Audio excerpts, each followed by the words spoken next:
And we're here for Delia Dizia. And one of the people come are actually vacant. So almost fell asleep on Zoom. Later. I yawn at the display. Third meeting of the day.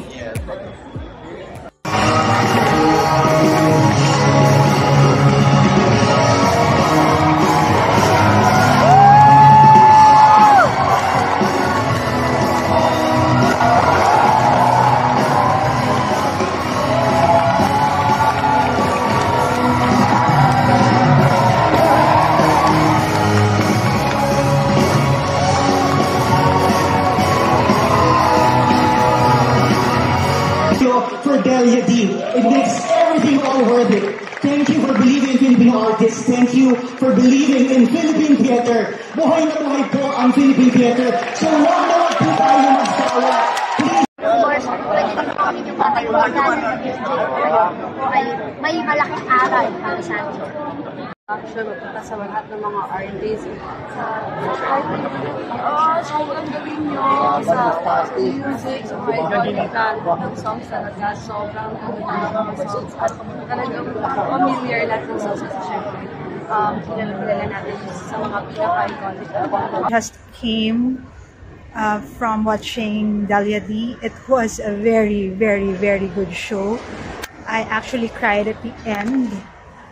I don't want to be a spoiler, but it was really, really a good show. All the performances were really, really good.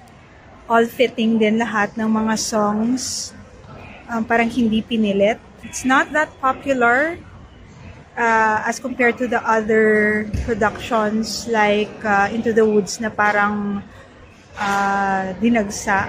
But sobrang worth it.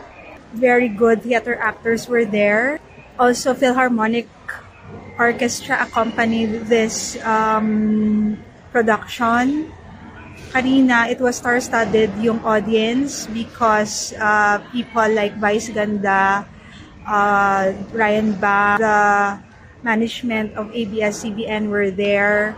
Also, celebrities like Gladys Reyes, Maymay Entrata were there. Isa Sigera, I also saw her with her wife Loida Dino.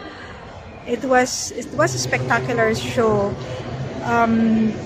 All the artists that came were actually icing on top, but the real cake was Delia D. Sobrang ganda. If you guys could watch Delia D.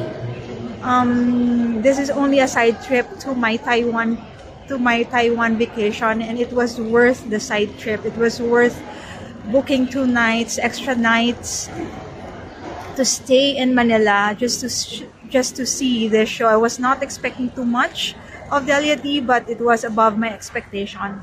So hope everybody could watch it. Sobrang ganda.